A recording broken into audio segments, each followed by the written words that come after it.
for desabafar, é só se dirigir aqui à mesa que nós encaminharemos aos médios adequados, né, orientados, autorizados para esse trabalho.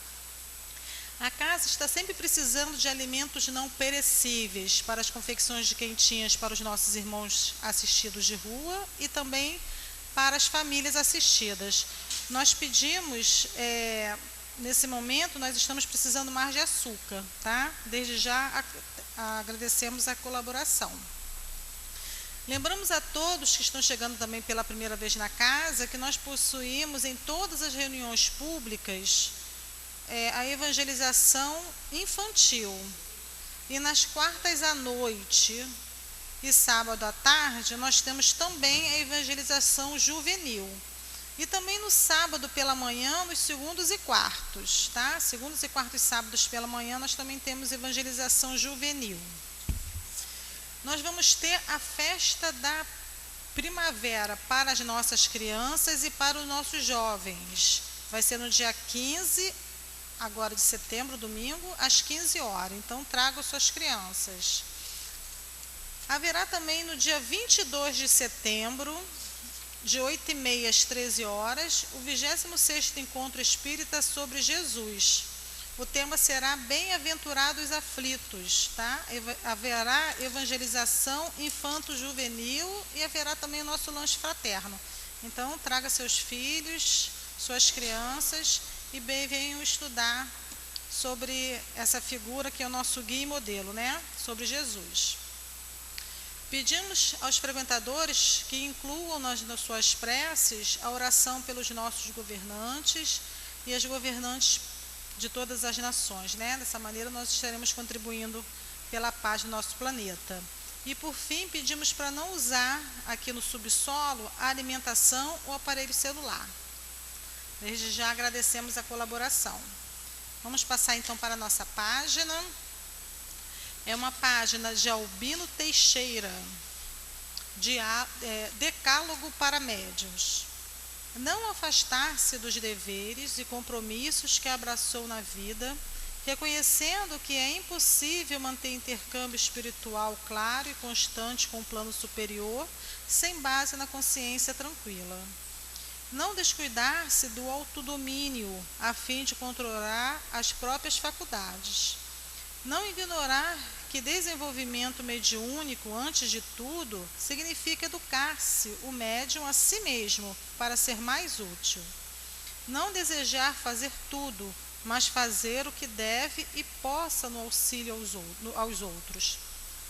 Não recusar críticas ou discussões, e sim aceitá-las de boa vontade por testes de melhoria e aperfeiçoamento dos próprios recursos. Não guardar ressentimentos.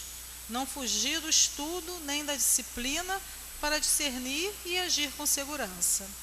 Não relaxar a pontualidade, somente faltando as tarefas que lhe caibam por motivo de reconhecida necessidade. Não olvidar pessoas nos benefícios que preste. Não olvidar que o melhor médium para o mundo espiritual, em qualquer tempo e em qualquer circunstância, será sempre aquele que estiver resolvido a burilar-se, decidido a instruir-se, disposto a esquecer-se e pronto a servir. Albino Teixeira. Então vamos unir os nossos pensamentos, fazer a nossa prece inicial. Senhor Jesus, querido amado Mestre, querido irmão Clarencio, mais uma vez nos encontramos reunidos, Jesus, em seu nome, para mais uma tarde de estudos. Que possa abrir, Senhor, as nossas mentes, para que possamos compreender todos esses ensinamentos dessa espiritualidade amiga, trazida através de Allan Kardec. Que possamos, Senhor, estar receptivo a essas orientações. Pedimos, Senhor, então, acima de tudo, a Deus, aos espíritos benfeitores aqui presentes da casa, nosso irmão Clarencio, a Ti, Jesus, a permissão e dar por iniciado a reunião da nossa tarde. Graças a Deus.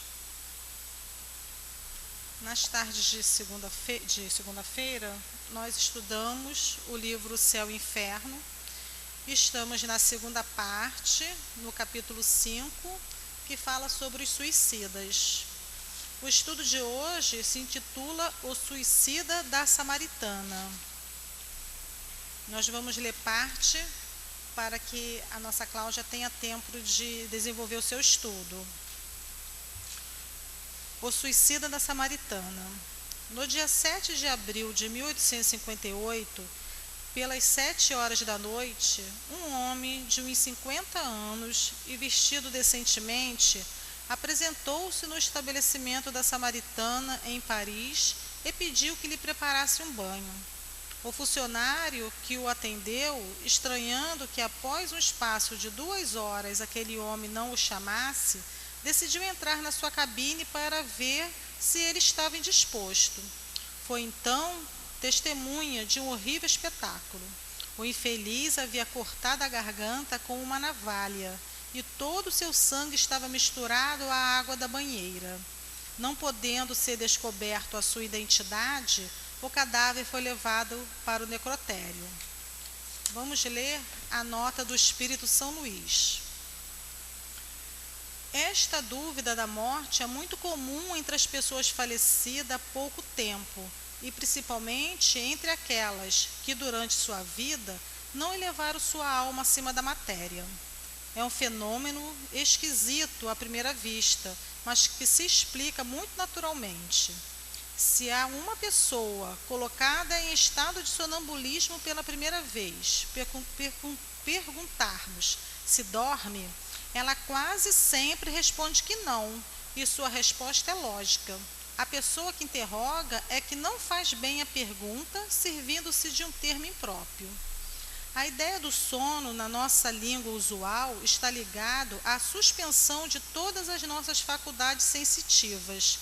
Ora, o sonâmbulo que pensa, que vê e que sente, que tem a consciência da sua liberdade moral, não se crê adormecido e efetivamente não dorme, na acepção comum do termo. É por isso que ele responde não, até que esteja familiarizado com essa nova maneira de entender o fato. O mesmo ocorre com o homem que acaba de morrer. Para ele, a morte era o aniquilamento do ser. Ora, como sonâmbulo, ele vê, ele sente, ele fala. Portanto, para ele não houve morte. E é o que diz até que tenha adquirido a intuição do seu novo estado. Essa ilusão é sempre mais ou menos penosa, porque jamais é completa e porque deixa o espírito em uma certa ansiedade. No exemplo acima, ela é um verdadeiro suplício pela sensação dos vermes corroendo o corpo e pela sua duração, que deve ser aquela que teria tido a vida desse homem se ele não a tivesse abreviado. Esse estado é frequente entre os suicidas, mas ele não se apresenta sempre em condições idênticas. Ele varia principalmente em duração e intensidade segundo a circunstância agravante ou atenuante da falta. A sensação dos vermes e da decomposição do corpo não acontece apenas aos suicidas. Ela é comum entre aqueles que viveram mais da vida material que a da espiritual. Em princípio, não existe erro que não seja punido, mas não há uma regra uniforme e absoluta nos meios de punição. Vamos então passar a palavra para a nossa Cláudia, que Jesus a abençoe.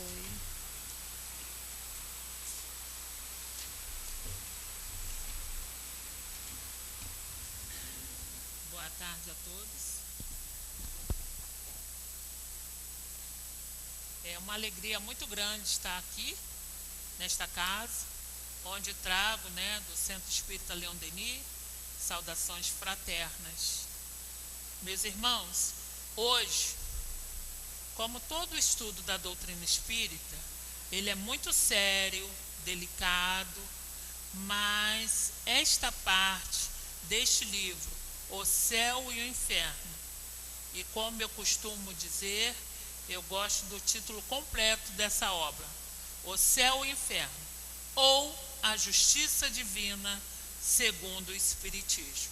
Esse detalhe dá todo o cunho de apresentação de uma obra belíssima que o nosso codificador trouxe para nós, a fim de que, está lá no prefácio, na introdução desta obra, o homem saiba, né, o seu destino. Ele fica apto a este conhecimento. Jesus um dia nos anunciou que a cada um segundo as suas obras. E esta obra vem corroborar com a quarta parte do livro dos Espíritos e trazendo-nos esse conhecimento de que a cada um segundo a sua obra. A justiça de Deus segundo nossos atos e ações, pensamentos e sentimentos. E hoje nós vamos iniciar esse capítulo 5º, que fala dos suicidas. E neste momento, apesar da rogativa da nossa irmã, que estamos todos aqui envolvidos, eu rogo a Maria Santíssima, Maria de Nazaré, que preside o Hospital dos Suicidas, a sua assistência para toda esta reunião, para cada um de nós. E principalmente, né, aos encarnados e desencarnados, que porventura estejam vivenciando, ainda que de maneira que ache que não seja tão ofensivo, a mínima ideia do suicídio. Então, que a nossa mãe, que Jesus nos apresentou diante da cruz, possa nos fortalecer, nos socorrer e nos sustentar, para absorver todo esse conteúdo. Então, meus queridos, nós começamos hoje este capítulo, e ele vai mais ou menos até novembro, porque são 9 ou 10 casos, cada depoimento diferenciado, cada momento de assistência, de informação, de esclarecimento, mas que possa cada um de nós entender que o grande objetivo é nos fazer conhecer a situação dos suicidas e desenvolver em nós realmente o horror ao suicídio e de nenhuma forma cometer essa transgressão da lei de Deus. Nós seremos, né, muito atenciosos com a palavra. Pode ser que na assistência tenha algum irmão que tenha em sua família algum caso de suicídio de muitos anos, ou há pouco tempo, ou algum conhecido. Vamos colocar a coisa de maneira respeitosa e delicada, mas sem perder o objetivo que realmente, ao conhecer, devemos rejeitar e combater esta ideia veementemente. Trago a analogia da criança tão pequena que vem com um prego para pôr na tomada. E diante do nosso abalo da cena, para que não se concretize, se ela encostar aquele prego na tomada, nós gritamos, empurramos, mas para que ela não adquira um mal pior. E assim o momento de hoje que a gente vai trazer essa exposição. Setembro é considerado o mês, né, amarelo, nesse processo de atenção para a chamada ao suicídio, que as estatísticas estão trazendo para nós como vem crescendo. A Organização Mundial de Saúde apresenta para nós números assim alarmantes, assustadores. E cada vez mais acontecendo em menos idade. Já tivemos casos de criança de 10 anos e até menos. Os adolescentes. Então é necessário, é preciso. E este mês, né, se deve a... Foi um caso que aconteceu, acredito que nos Estados Unidos, um rapaz de 17 anos, muito inteligente, muito dedicado à mecânica, restaura o Mustang, o pinta de amarelo, e o carro fica tão bom, né? Todo mundo assim, dá honras a ele, que bacana, mas ele tão solitário, tão ficando introvertido, e um dia se mata.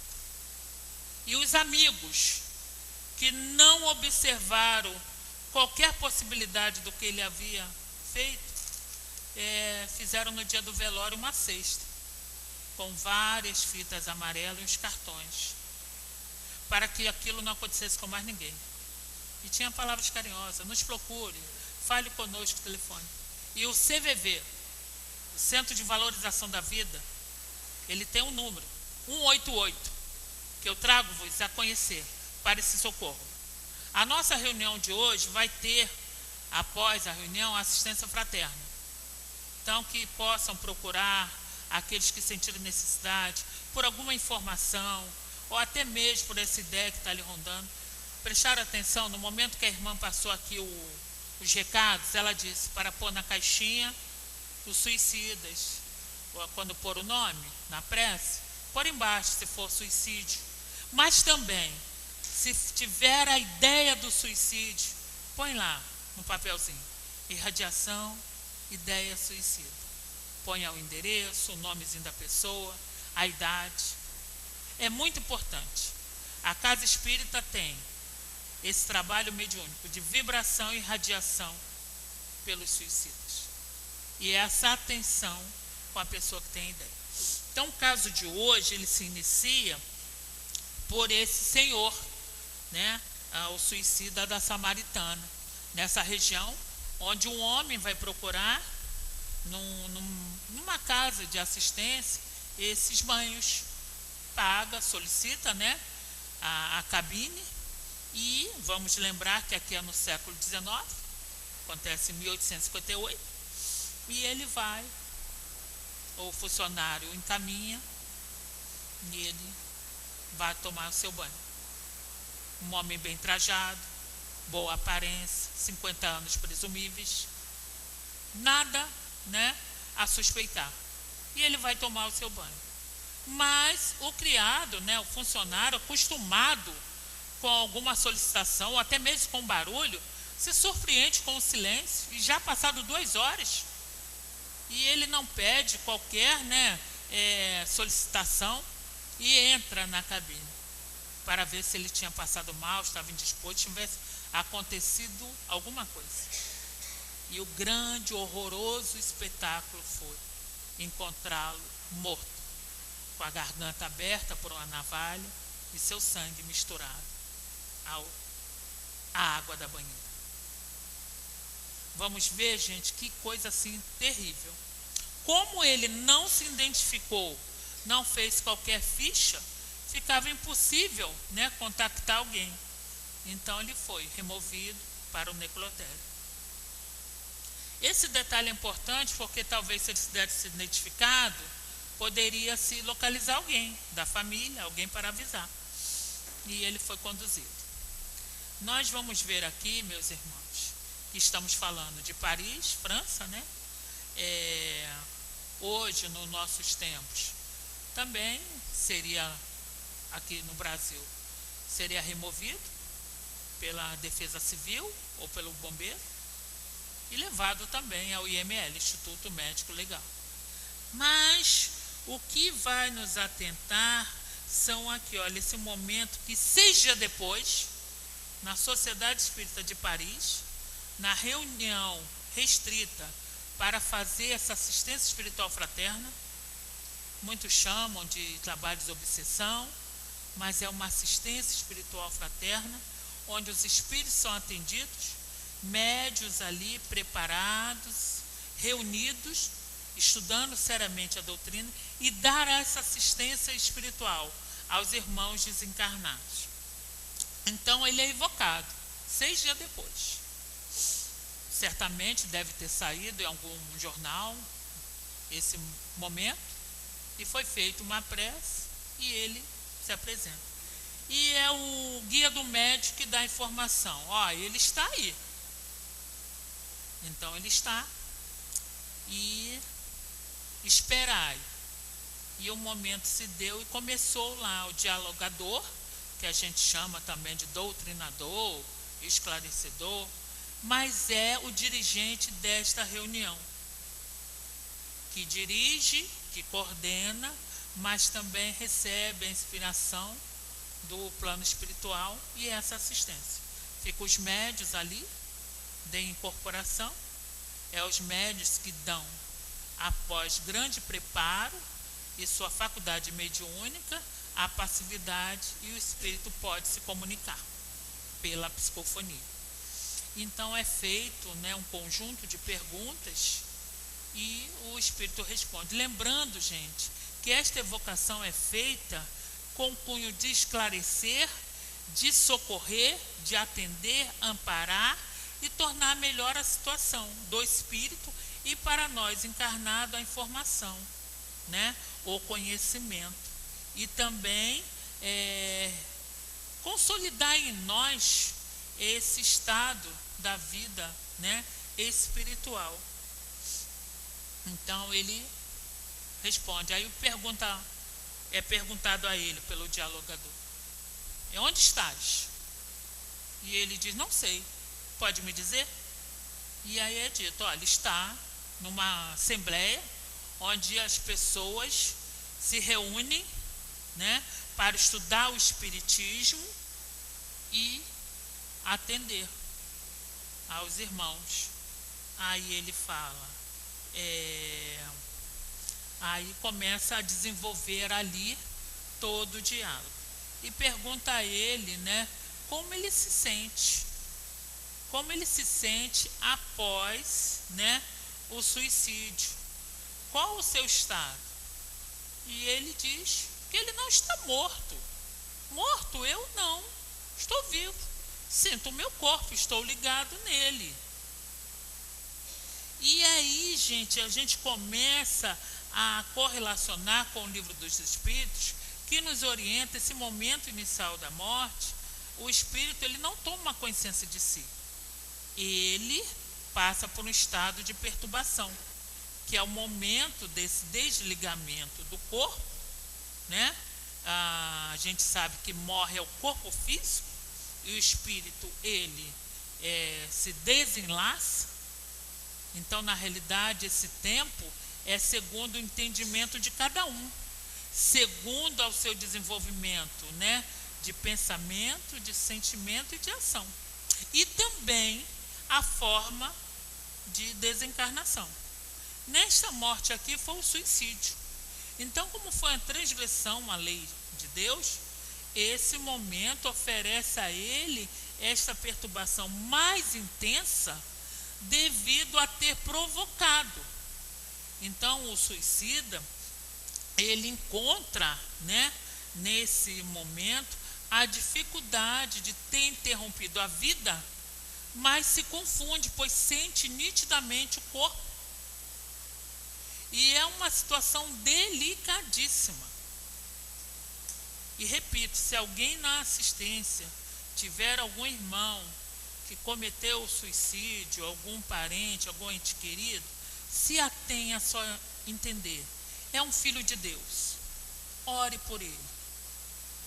Quanto ao seu estado na vida espiritual, todos os suicídios, né, geram diferentemente uma situação. E é colocado aqui nesse capítulo que um crime é sempre um crime, mas ele tem atenuantes e agravantes. Como nós, né, não sabemos a situação, vamos atentar para isso. É um filho de Deus que sucumbiu, mas que receberá, devido às nossas preces, todo o socorro que necessitar. Tá bom? Não sofra. Ai, será que ele está assim? Será que está dessa ou daquela forma? Nesse momento, meu irmão, que seu coração se fortaleça e entender que Jesus, o bom pastor, não deixa que nenhuma das suas ovelhas pereça. Foi no momento da cruz, antes de desencarnar Jesus, pede aos espíritos superiores que socorram Judas. Conta-nos Amélia Rodrigues que antes de encarnar, um espírito se aproxima de Jesus e ele pede para que socorra Judas, pois naquele momento ele já havia se suicidado. Então vamos atentar para isso. Mas decorrendo aqui, né? Então ele declara que ele está vivo, ele está sentindo o seu corpo. E aí vai se perguntando por que, né, ele cometeu aquele ato. Queria fugir da vida. Eu queria morrer. Queria encontrar repouso. E aí foi perguntado a ele, né, se ele não tinha ideia de um futuro, de uma esperança. E ele diz, não refleti nada. Eu já não tinha qualquer credulidade numa possibilidade de melhor. E para mim, esse futuro já era uma esperança e eu não tinha nenhuma. E foi perguntado se ele tinha família, se tinha esposa, filhos. E ele disse que não. Tinha, mas ele vivia só. Tinha família, vivia com eles, mas sentia só. Aí ele diz assim, tantos quanto eu vivem esse momento, estando só e cheio de gente ao lado. Vamos trazer para nós? Muitas das vezes a gente está em casa e começa a individuação. Cada um come no seu horário, senta cada um no seu quarto, no seu horário de comer, já não se conversa, não troca ideias, não sabe o que está. E você perguntar, como é que está falando? Está bem, está para lá, está na dele. E esse processo de isolamento pode ser o início de depressão, pode ser, nós estamos aqui para diagnosticar, mas essa vontade já de não sair, de não fazer nada, de não se cuidar, vai detonando o organismo quimicamente e a necessidade de uma assistência psiquiátrica, terapêutica, espiritual, sim. E isso acontece em nós que a gente não vê. O doutor Sérgio Felipe Lopes diz que muitas das vezes aquele que diz que quer suicidar, ele está pedindo ajuda. E que nós possamos combater em nós essa ideia, mas quem fala não faz. Não, vamos ouvir, vamos encaminhar um socorro, vamos perguntar, você quer que eu te ajude, o que eu posso fazer? Ainda que este não queira, né, uma conversa, mas ser solícito, trazer o nome à prece, para orar, né? Fazer algo que nós possamos, ainda que sabemos que cada um é um, mas que cada um de nós possa, né, sair desse processo. Mas ele quer ficar para lá. Nós vamos atender dentro das nossas possibilidades e socorrer, ofertar o outro, mas que também, meus irmãos, possamos abrir mão da culpa. Se eu tivesse feito isso aqui, da culpa, ainda que tenhamos alguma responsabilidade, mas que tenhamos atenção, que no processo de socorrer um ao outro, nós devemos entender que também, se o outro não quiser, não adianta. É como nossos irmãos da Irmandade Anônimos. Primeiro passo, se reconhecer impotente diante do vício. É o movimento de querer ajuda, de ir buscar.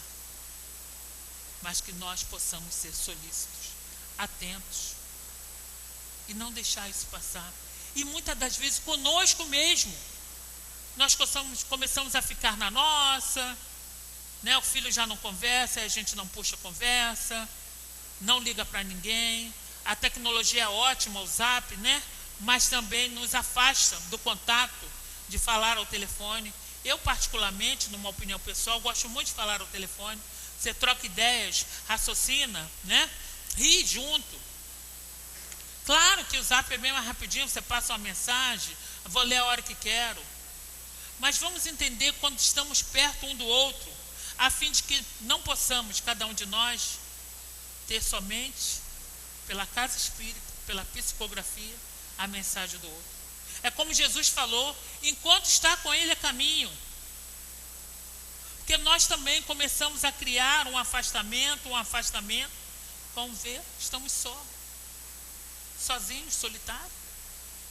E a espiritualidade nos diz, apesar de muitas mensagens, é solitário aquele que não é solidário. Se em casa não querem sua assistência, não querem conversar, venha para a casa espírita, se insira num curso, num estudo, num esclarecimento, numa obra dessa de caridade, de separar alimentos, roupinhas, alguma atividade. O Livro dos Espíritos também nos traz, na questão 943, qual é a causa do suicídio, né? E ele diz lá, 3, efeito da ociosidade, aquele que não faz nada, não se movimenta, ocioso. Mente vazia, é oficina para vir as mais ideias, as mais influências espirituais, que vão fomentando, é mesmo, fica sozinho, você não tem ninguém quer conversar com você, ninguém te entende, vai fomentando, mas você que vai ceder à porta aberta inicial. Então, combater essa ociosidade, não fazer nada. Por isso que a espiritualidade nos encaminha ao trabalho. A gente faz uma receitinha, né, uma cartinha, e o que eles falam? Trabalho, oração. Estudo para libertar, a oração para ligar, e o trabalho para desenvolver esse altruísmo. A cartinha que eu falo, meus irmãos, nós temos, né, a psicografia, essa assistência, onde a gente faz alguma perguntinha diante de alguma dúvida, de alguma situação que nós estamos entendendo. Depois, na assistência fraterna, quem quiser mais informações. Mas é isso. Mas jamais o plano espiritual vai dizer a você, tirando você do seu livre-arbítrio e decidindo por você. É necessário que você faça. Aí vem lá, ó, efeito da ociosidade. Segunda causa, falta de fé. Não crê em nada. Não crê numa vida futura. Não crê em Deus. Não crê que não está sozinho, não estamos sós. Meus irmãos, ainda que tivermos num lugar, só tenhamos nós de encarnado, sabemos que não estamos sós. Foi Paulo de Tarso, registra isso. Há uma nuvem de testemunha à nossa volta. Deus não deixaria-nos só, porque Deus está aqui, nós estamos em Deus, no seu hálito divino, mergulhado nesse fluido cósmico universal que nos sustenta, que nos faz interligar por pensamento e sentimento. Nos círculos da reencarnação, olha, é tão pequeno o número diante da humanidade encarnada, que a gente acha, meu Deus, no dia eu estava escutando que são 200 e poucos milhões de brasileiros encarnados. Imagina o mundo. E a espiritualidade nos diz que é 3 ou 4 vezes mais os desencarnados. Então esse processo está só, ninguém me ama, ninguém me quer, ninguém me chama de meu amor. Deus ama você assim como você é. É Jesus ecoando em nossas vidas o vinde a mim, todos vós que estáis aflitos e sobrecarregados, que eu vos aliviarei.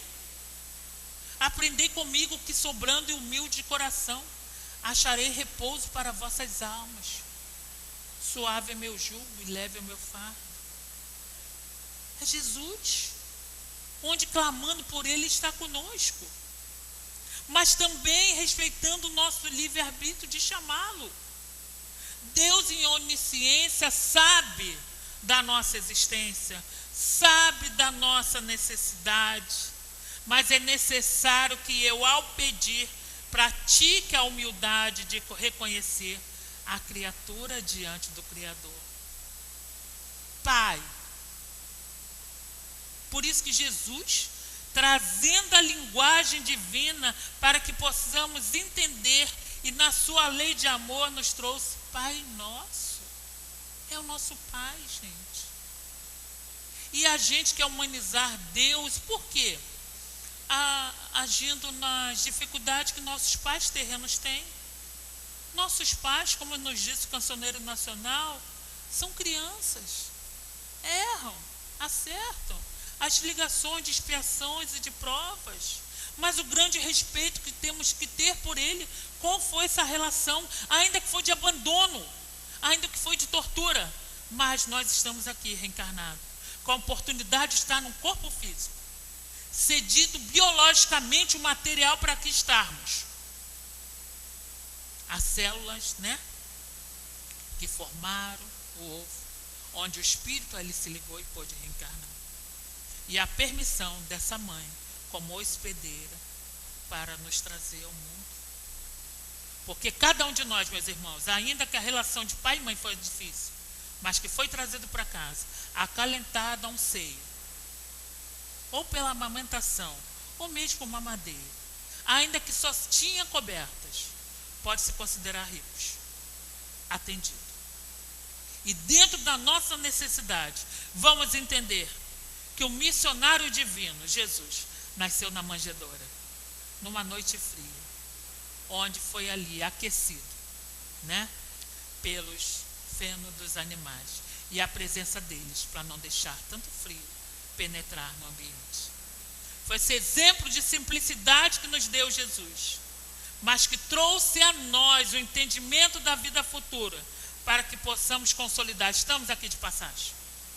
E não podemos entrar nessa vida verdadeira clandestinamente, que é o que o suicídio nos caracteriza. E cabe ao espírito, ao entendimento de trabalhar essa certeza da vida espiritual. É Maria de Nazaré que nos diz, isso também passa. Após a crucificação, a morte de Jesus, se dirige ela para Efésios, com o discípulo mais amado de Jesus, João Evangelista. Então, um jovenzinho, foram os dois para Efésios, uma cidade pequena, e ela foi fazer o que Jesus ensinou, atender os enfermos, aos pobres, aos leprosos, aqueles que eram, tratados com menos-valia, e ela foi atender. E ela passava a mão na cabeça e dizia, isso também passa, isso passa. E só aquela ternura materna consolava e confortava os corações. E é isso, meus irmãos. Vamos recorrer à prece, que é a ligação com Deus. A prece que tem 3 aspectos: de louvar, de pedir e de agradecer, que nos faz essa sintonia com o plano espiritual superior. Pai, estou aqui. Eles estão presentes, mas só vê nas obras de André Luiz que eles só vão se aproximar se nós solicitarmos a ajuda. Temos um guia espiritual, um anjo guardião, que faz seu papel de pai junto a nós, mas que jamais vai interferir em nosso livre-arbítrio. E não vai ser uma babá, não vai nos livrar das dores, mas vai estar junto a nós, como Jesus ensinou na caminhada do Calvário, diante do exemplo do Cirineu, carregando a sua cruz. No momento crucial, terá alguém que vai junto a você, carregar a sua cruz, dividir com você a sua dor, ombro a ombro. É o trabalho do CVV, que vai ouvi-los. E muitas das vezes, ao falar, há a desistência do suicídio. Só precisar falar com alguém. Esse caso é super verdadeiro, aconteceu nos Estados Unidos. Um homem que não sabia orar, se considerando ateu, vamos ter um caso como esse, né? Ele, vendo, que até a sua empregada era muito, crédula, e ele dizia assim, ele já se preparando, com a ideia bem firme que ia suicidar-se, e ele disse, se Deus existe, não deixe que eu cometa esse ato, mas me mande uma mensagem agora. Nisso, gente, o telefone toca. O telefone tocou e ele não vou atender. Insistiu, ele atendeu. Quando ele atendeu, a pessoa nada falou, mas ele olha na bina e lá está escrito, Deus Todo-Poderoso. Ele desiste e há um tempo depois, ele andando lá por onde ele mora, ele vê uma igreja com esse nome. Olha só, meus irmãos, a assistência que Deus nos oferece é concreta. É o Evangelho segundo o Espiritismo com a caixinha de socorro. Tendo aqui para nós, toda a moral do Cristo, a informação, a assistência, para que a gente, diante dessa obra, e novamente, meus irmãos, e muitas das vezes, ao me dirigir a essa obra, molho as páginas porque estou chorando, mas não no desespero, tendo a certeza que você é atendido, as lágrimas que vão secando, no jardim das oliveiras, Jesus consagrador, e diz num momento bem delicado, Pai, se for possível, afasta de mim esse cálice, mas se não for, seja feita a tua vontade. E ele diz aqui, né, que ele não era amado por ninguém. E ele diz, mas que fizeste? Aí o dialogador pergunta a ele, mas que fizeste para não ser amado? Queres continuar incógnito, sem ser conhecido? Não quer dizer seu nome, né? Onde morava, qual era a sua profissão? E ele diz, não, nada, não quis dizer. Aí, quanto a perguntar esse processo assim da família, ele diz, não ponha um ferro quente na ferida que sangra. E muitas das vezes, meus irmãos, é a nossa interpretação, que a nossa família não me ama. E eu amo a todos. Pode até acontecer.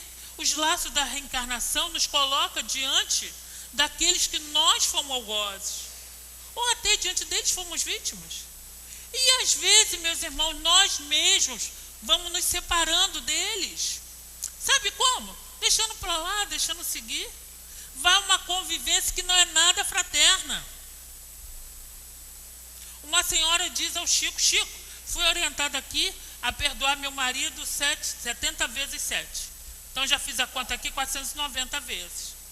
Ah, o Chico disse, mas minha irmã, então agora você comece a amá-lo. E amar, gente, não é como a gente tem de fazer tudo que o outro quer, não dizer não. Quem ama diz não, educa. É ser leal, é ser honesto. Muitas das vezes mostrar ao outro limite é um amor. É um amor. E dizer que ama. O outro pode até não acreditar, mas a sua vibração da palavra vai modificar. É o amor, gente, unindo-nos na grande lei. Muitas das vezes, nossas interpretações nos deixam levar e detonar relações que eram lindíssimas. Por uma questão, né, de egocentrismo, de egoísmo, não faz o que eu quero, né? Ou então, não era isso que eu queria. E aí começamos a encher nossas cabecinhas de caraminholas. Ah, já estou velho, já estou isso, por isso que ninguém liga. Se você se sentir assim, é assim que os outros vão lhe ver. Mas se houver em você uma modificação de pensamento e sentimento, toda essa mudança vai exalar. É exalar mesmo, como perfume. Entendeu, queridos? É como perfume. É orando, é fazendo a sua parte. Claro que é difícil, é perdoando. E perdoar, meus irmãos, há duas maneiras, a de lábios e a de coração. Não querer mal, não lembrar aquela falta com tanto fervor. É tirar do braseiro e compreender que aquela pessoa, né, não tem o conhecimento que você já tem. Não disse aquilo propriamente para lhe ofender, mas numa questão de defesa agrediu. É o livro dos Espíritos que nos diz comportamento bestial. Então, muitas das vezes somos nós que oferecemos essas colheitas futuras, não dando limite, agradando demais, não dizendo não, não passando por o outro, olha, isso aí eu não gostei, não me senti bem com isso. Porque não dizer não, não vou ser amado. Isso são aquelas ilusões mentais que a gente constrói. Você já recebeu um não? E está aí, ó. Não. Então é necessário, meus irmãos, seja o seu falar sim, sim, não, não, o educar. Claro que não são tarefas fáceis, mas é mostrar ao outro, né, o seu valor. É mostrar para o outro que você também o ama. Mas nesse processo há que ter umas arestas. Tem coisa que a gente diz, mas não dá para ser. Não dá para ser, mas não crie em você esse sofrimento. Você tentou, fez sua parte. Jesus, gente, trouxe a sua doutrina, ficou entre nós, orientou, trouxe o sermão do monte. Uma semana antes foi feita a festa, Hosana Rei. E aí, 4, 5 dias depois, entregue, preso, crucificado. Então a necessidade de entendermos Jesus como modelo e guia, passando pelo sofrimento, pela humilhação, pela cruz parada. Então eu vou aceitar que lá em casa me batam? Me agridem? Não. Mas eu vou criar um movimento, uma barreira saudável. Não é me isolando, me trancando. O filho já demora a ligar para você. Quando ele manda um recado para você: mamãe, vem aqui em casa no domingo, tem um churrasco. Não vou porque me convidou em cima da hora. Poxa, ele está tentando, gente. Muitas das vezes a gente só diz tanto não, que a pessoa já não quer convidar. Não, fulano vai querer vir. Então é necessário que a gente possa dissolver também essa solidez do nosso coração. E ele vem desenvolvendo aqui que diz que sente os germes comer o seu corpo. Mas a confusão, a perturbação mental que ele se encontra de não saber que está vivo, e a questão 957 de O Livro dos Espíritos diz: só o Espiritismo, meus irmãos, traz as consequências do estado do espírito que optou pelo suicídio. Porque os estudos trazem as causas, né? Mas só o Espiritismo traz essas consequências. E é diferente para cada caso.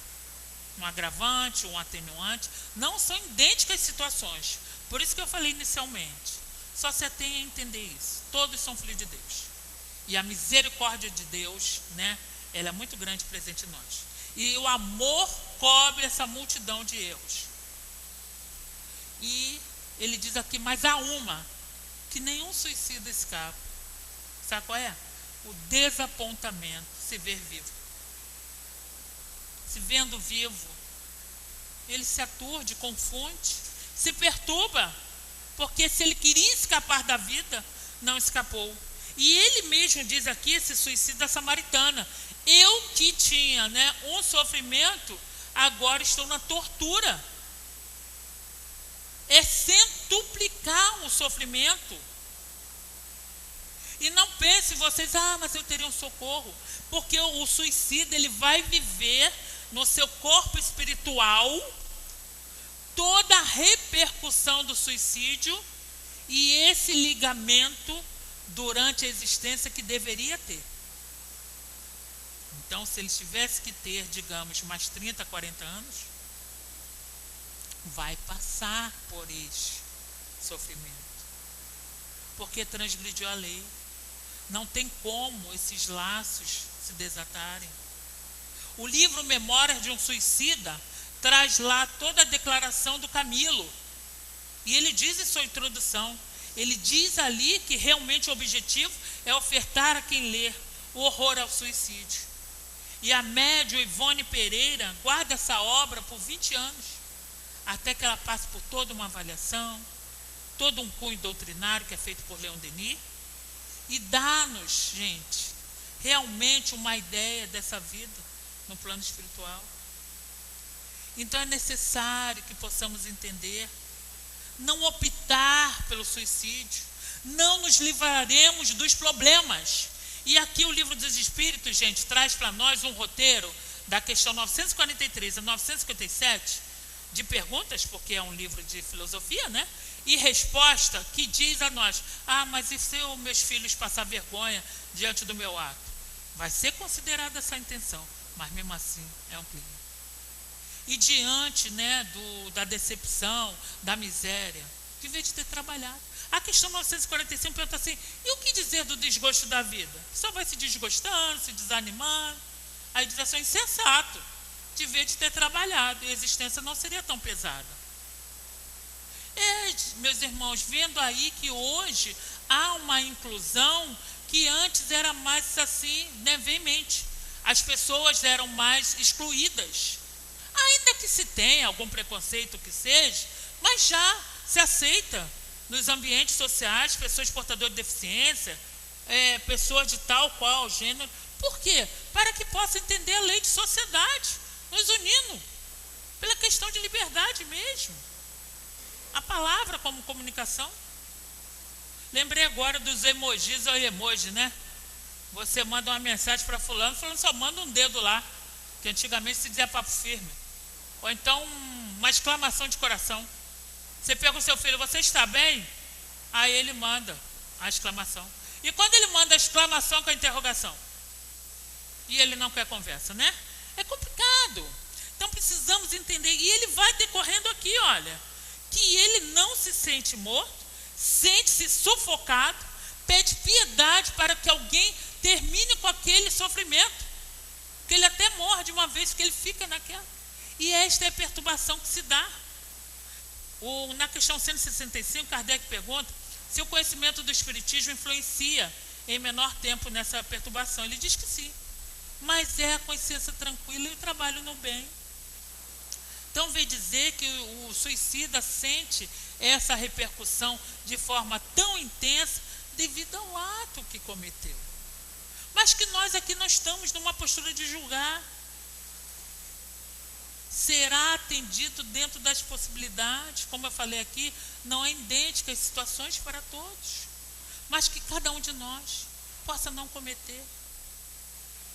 E a questão 944, que eu deixei propositalmente para depois, diz assim, ó, tem o homem direito de dispor da sua vida? A vida é minha, eu faço o que quiser. Engano seu. Não. Os Espíritos dizem assim, gente, não. Só Deus tem esse direito. E recorrer ao suicídio é transgressão da lei. Então é necessário que a gente entenda. Aí o Evangelho vem nos dar, né, no capítulo 5º, do item 14 ao 17, informações de Kardec, onde o suicídio é loucura. E ele fala, né, que os loucos, eles não sabem o que fazem, então vai sempre ser atendido de uma forma diferenciada. Ele fala da calma e da resignação, auridas de uma fé no futuro, concedendo a cada um de nós, gente, preservativos para a loucura, para o suicídio. Vou enlouquecer. Meu filho desencarnou, vou enlouquecer. Seu filho é filho de Deus. Se assim designou retornar ao mundo espiritual antes de você, ainda que seja da forma do assassínio, ele é um filho de Deus e Deus socorrerá. Você não é a única. Maria Santíssima passou por isso. E vamos entender que essa dor, por maior que seja, mas se você vivê-la com resignação, vai ofertar ao seu filho na vida espiritual mais conformação e alegria. Porque os espíritos recebem as nossas vibrações aqui. E se tivermos uma dor intensa e desesperada, repercute nele em pensamento e sentimento. É só a separação física, não aqui minimizando e dizendo que a sua dor não é legítima, não é. Mas só um entendimento. Significado diferenciado. Cada um de nós sabe que ao nascer, iremos um dia deixar esse corpo. Não temos em nós assim a data precisa, a forma que vamos, que possamos cuidar, fazer de nossa parte, né, a forma de cuidar melhor do nosso corpo e daqueles que é confiado a nós, mas entender que só cabe a cada um de nós o seu retorno no momento certo. Deus escolhe o prover. Nós falamos aqui de programação, né, da reencarnação, mas esse é um assunto muito delicado. Então, não sabemos. Como espírito, às vezes sim. Na desencarnação, né, onde a gente fala natural, através da enfermidade, que não seja o suicídio, muitas vezes a pessoa dá o anúncio que ia desencarnar, né? Interessante, porque o espírito sabe. Muitas das vezes, exilado no corpo, ele, né, teme essa ideia, teme a questão, mas ele sabe. Ele vem falando umas coisas diferentes, vai vendo alguns parentes que antecederam, mas vamos voltar aqui para a linha desse que nos fala aqui, desse suicida da Samaritana. Então ele vem trazer para nós que é perguntado a ele o que ele sentiu no momento que cortou a garganta. E ele diz que não foi tão penoso quanto depois, porque o que se deu depois foi o quê? Cortou, tudo bem. Sentiu aquela dor aí, mas a impressão, aquela dor intensa que não passava. E na questão 155 diz, né, que este momento da desencarnação repercute no espírito. Muitas das vezes a alma não toma parte daquele sofrimento que o corpo se quebrou todo.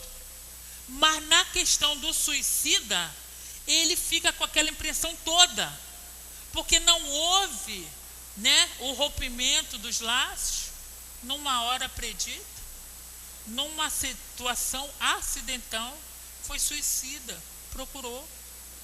Então, na realidade, ele assume uma condição que para ele é muito difícil, dolorosa, suplício. É intenso, meus irmãos, sofrimento ininterrupto.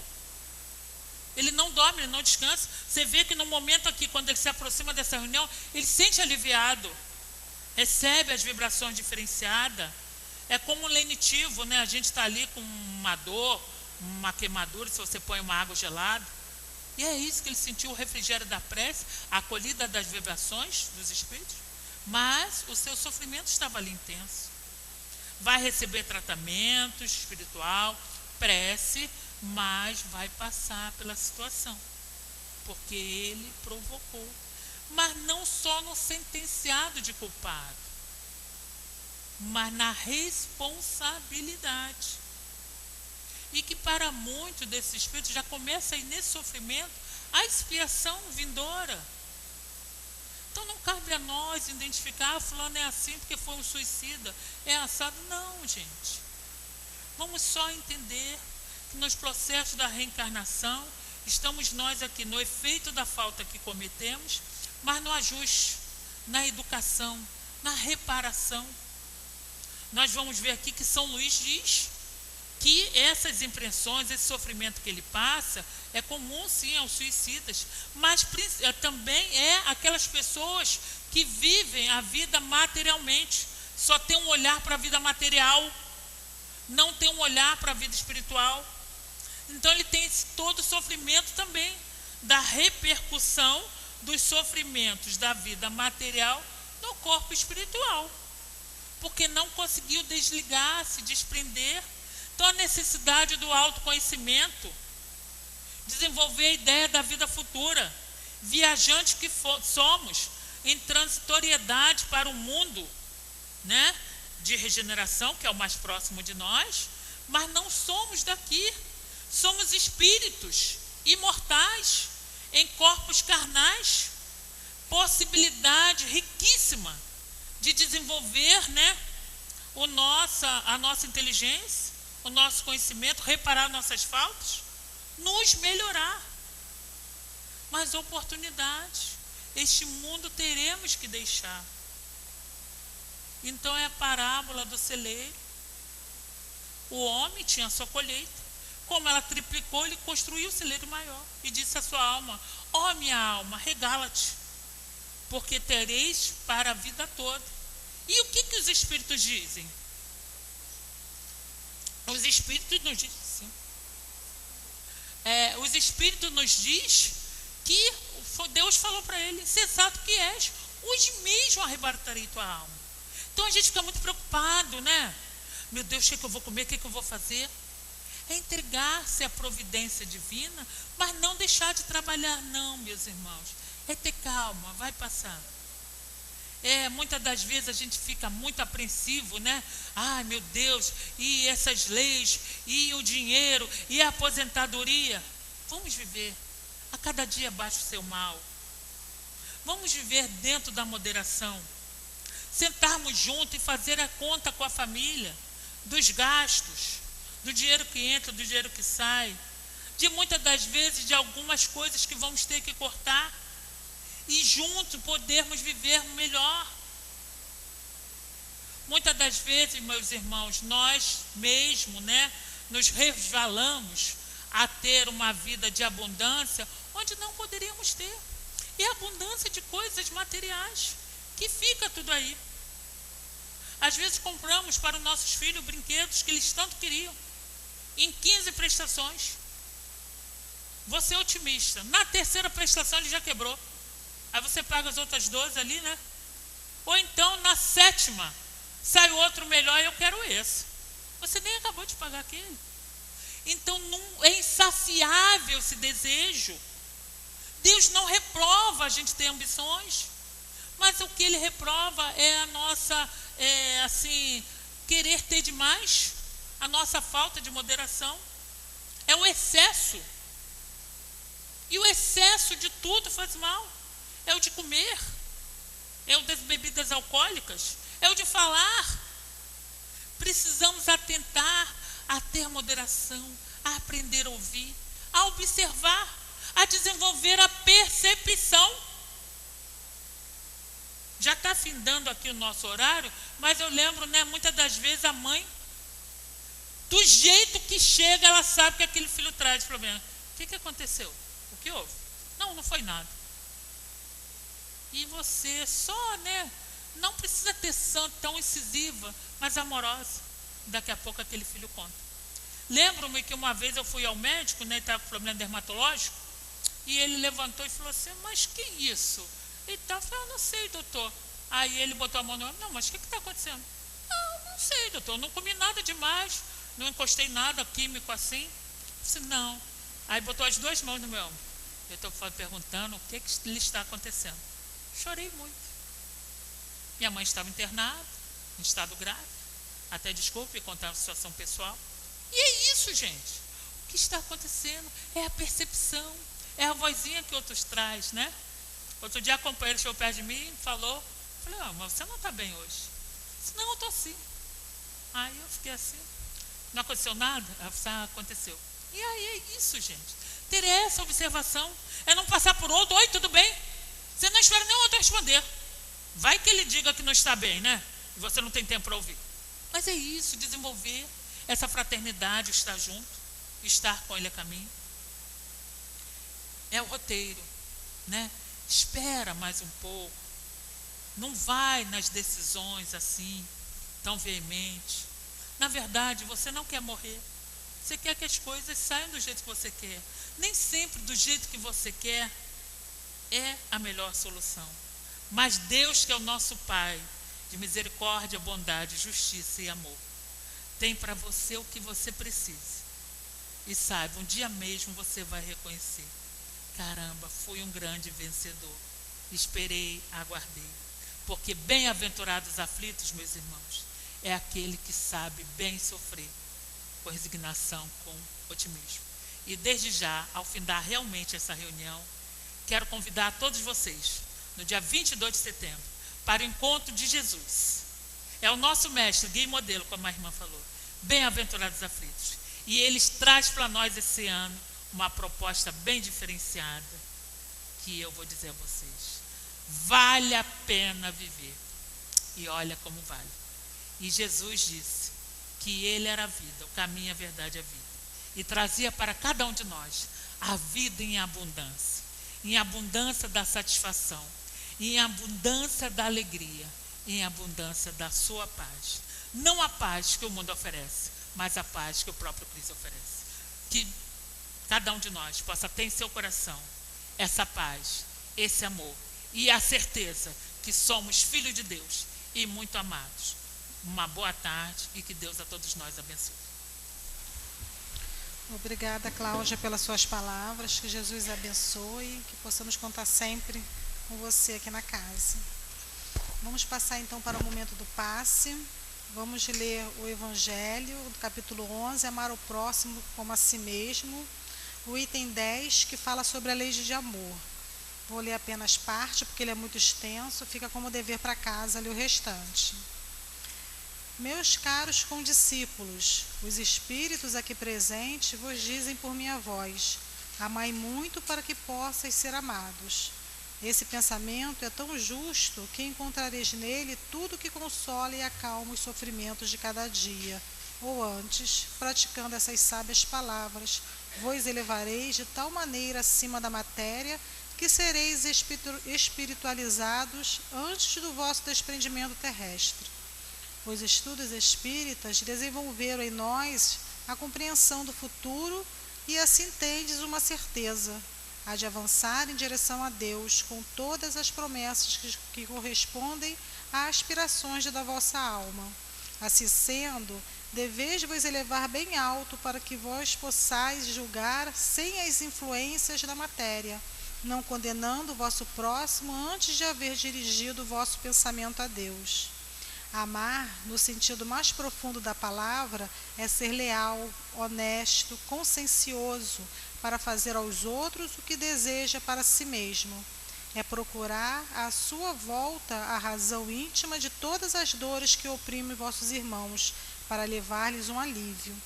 É olhar a grande família humana como a sua, porque essa família vós ireis reencontrá-la em uma outra época, em mundos mais avançados, e os espíritos que a compõem são, da mesma forma que vós, filhos de Deus, marcados na fronte para se elevarem ao infinito. É por isso que não podeis negar aos vossos irmãos o que Deus tão liberalmente vos deu, porquanto vós também seríeis bem felizes se vossos irmãos vos dessem aquilo de que tendes necessidade. Para todos os sofrimentos, portanto, dai uma palavra de esperança e de apoio, a fim de que sejais todo amor, todo justiça. Vamos pedir aos médiuns para que se coloquem em seus lugares.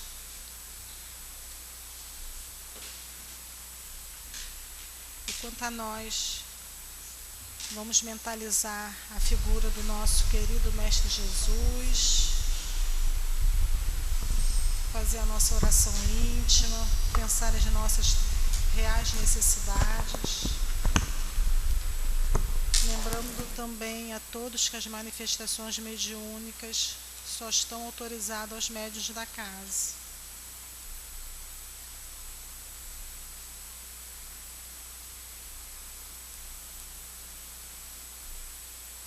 Vamos permanecer em oração, um pensamento elevado e fazer a nossa prece. Senhor Jesus, querido amado Mestre, abençoe, Senhor, essa espiritualidade aqui presente, socorrendo, Senhor, a todos nós em nossas necessidades. Abençoe esses médios presentes ao trabalho.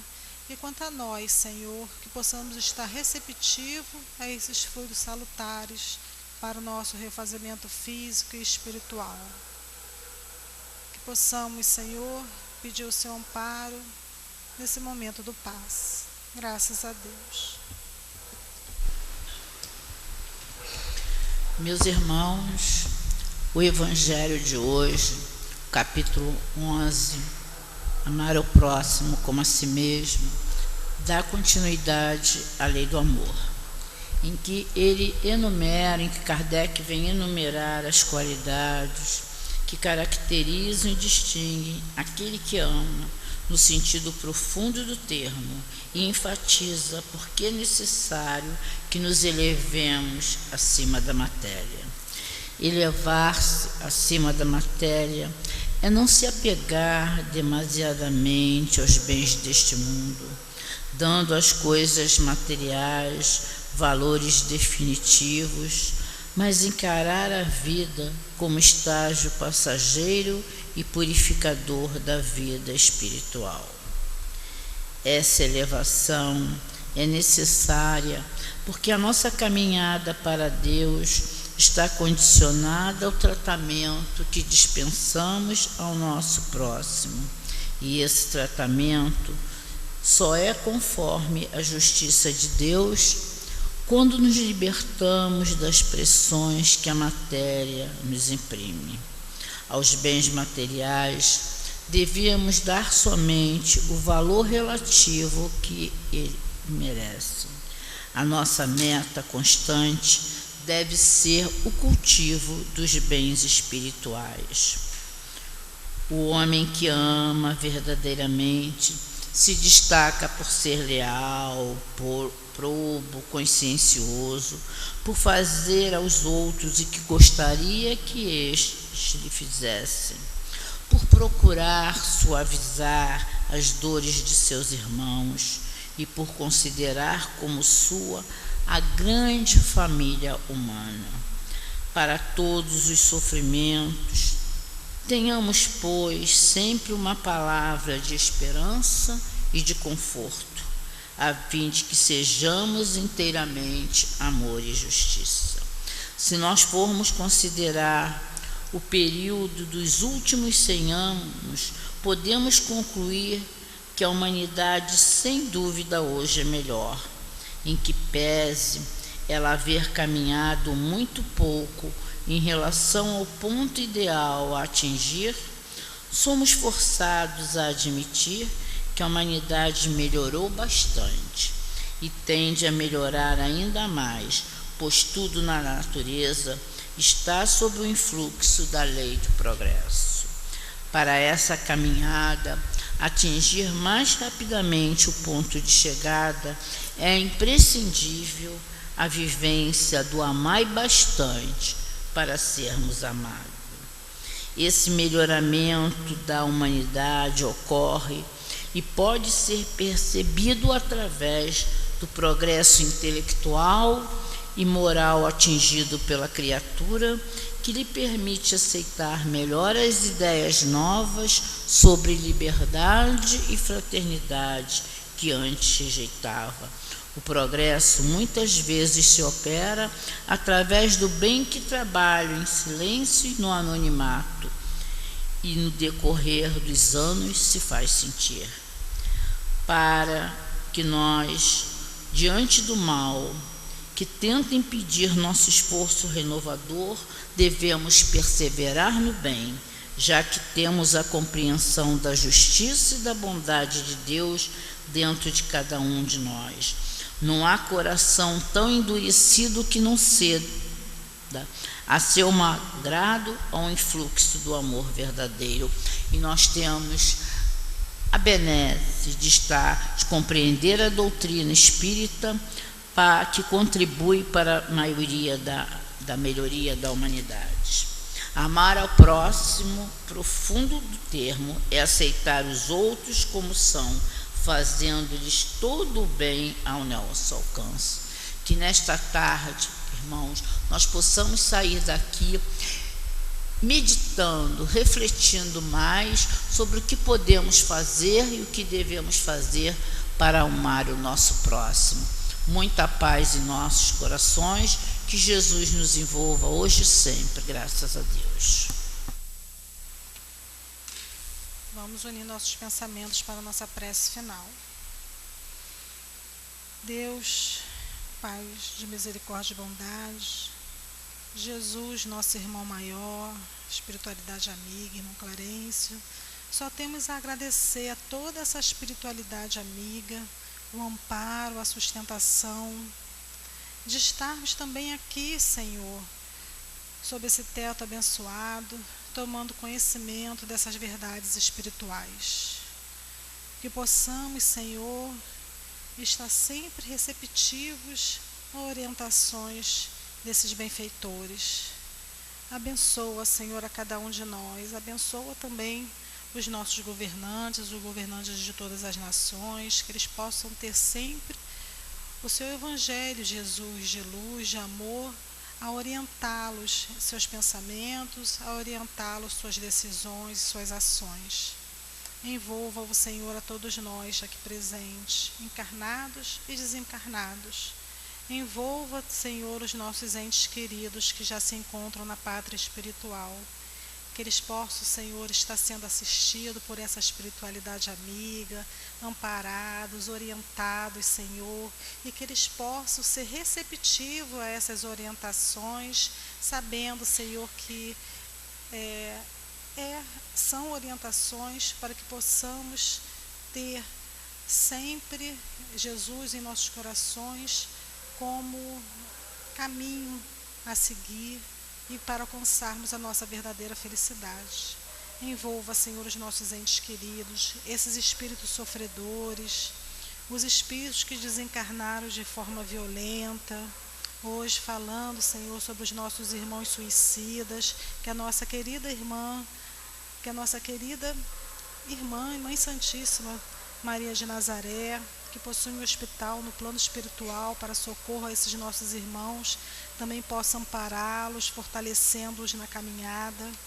Envolva também os espíritos que ninguém se lembra deles, que todos, Senhor, possam se sentir amparados. Senhor Jesus, só temos a agradecer e pedir a permissão a todos vós para dar por finalizado a nossa reunião de estudos e passes desta tarde. Obrigada, Senhor, e fique sempre conosco, porque muito precisamos de Ti. Graças a Deus.